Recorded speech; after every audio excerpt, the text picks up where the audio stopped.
Oi, gente, Roberto Rilubíscaro aqui. O filme Perdido na Montanha, em inglês, chama-se Lost on a Mountain in Maine. Conta, sim, perdido em uma montanha no Maine, no estado nortista lá, onde se passa essa história real e que no começo eles falam quantos dias o garoto ficou perdido na montanha, ou seja, você já sabe tudo o que vai acontecer no filme. A ideia é fazer um filme para a família, que as crianças, o pessoal possa assistir de boa. É um filme bastante tradicional que poderia ter sido feito nos anos 70, até antes, tá? E só que a gente tem que levar algumas coisas em consideração, especialmente quando a gente vai pensar na figura daquele pai. Só que antes de continuar, gostaria de convidá-los a se inscreverem no canal Robertando, curtir os vídeos, compartilhá-los, agradeço bastante. O filme se passa em 1939, então a criação de crianças naquela época, o relacionamento dos pais, era bem diferente do relacionamento que a gente tem hoje de forma geral, né? Eu, por exemplo, que não sou de 1939, venho de pais que quando caía coisa no chão, come, se não mata engorda, coisas desse tipo. Imagine então naquela época. E mais, né? Tem uma hora em que o pai diz assim: nós vamos passar por período muito difícil, porque a Segunda Guerra, né, estava começando. Só que a gente não pode esquecer que a década de 30 já fora um período muito difícil para a economia mundial, para a economia estadunidense, provavelmente pior ainda, porque foi a Grande Depressão. Então, por isso que aquele pai, inclusive, tinha que trabalhar tanto, priorizar tanto o trabalho com relação à família, né? Só que também tem uma outra coisa que a gente pode levar em conta. Bom, mas deixa eu falar um pouquinho sobre a história do filme. Então, você tem uma família que tem dois irmãos, acho que são gêmeos, outros filhos, e um pai que é bastante severo, ele trabalha bastante. Né, para sustentar naquela época só os pais trabalhavam, lembra? E a relação de pais e filhos era diferente que hoje, blá blá blá. E o pai prometera que eles iam acampar durante um tempo, mas tem que trabalhar. Então fala: olha, não vai dar para pescar durante não sei quanto, uma semana, mas a gente vai subir, escalar uma montanha, montanha X lá no estado do Maine. Beleza, o garoto estava muito bravo porque o pai quebrara a promessa.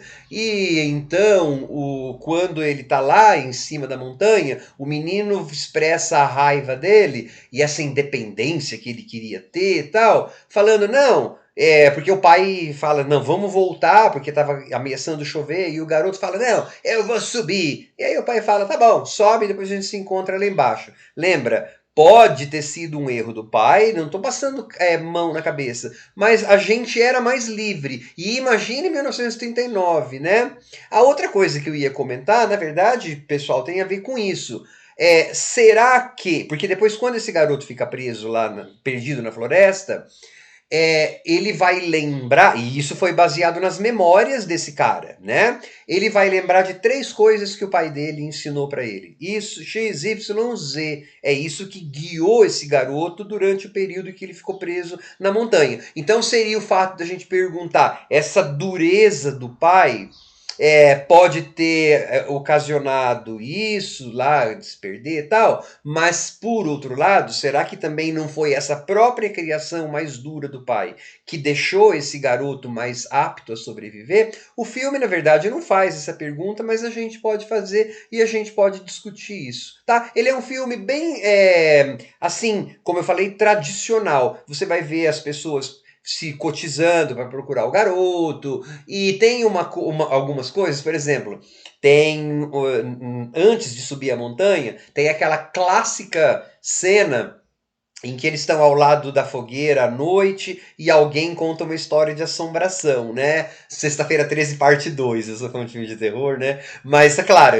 mesmo isso em Sexta-feira 13, parte 2, vem de uma coisa da cultura norte-americana, mesmo dos acampamentos, contar spooky stories, né? Ghost stories, histórias de fantasma à beira da fogueira. Quando tava contando isso lá do Deus, da entidade que tomava conta da montanha, eu falei, tá legal, quando esse garoto estiver lá em cima da montanha, vai ter algum momento em que ele vai estar meio grogue, meio passado de fome, de tudo, e ele meio que vai ver essa criatura. Pode ser que isso aconteça mesmo, tá? Então é assim, é a história de sobrevivência dele e entrelaçado, desculpe, com alguns depoimentos de pessoas remanescentes, né? Isso aconteceu em 1979, de verdade, e mais para o final das contas, da narrativa, são fotos, vídeos daquela época. E, inclusive, ou eu percebi isso tarde demais, ou eles começaram a inserir isso com mais frequência mais tarde na narrativa, mas me deu um negócio assim, falei, o que é isso que essa mulher tá falando? Da onde que saiu?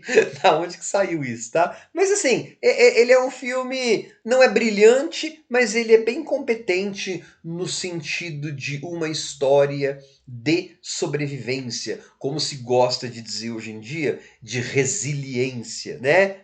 E aí eles vão provar lá que tudo isso aconteceu. Dá para passar o tempo e dá para assistir com toda a família. Tchau!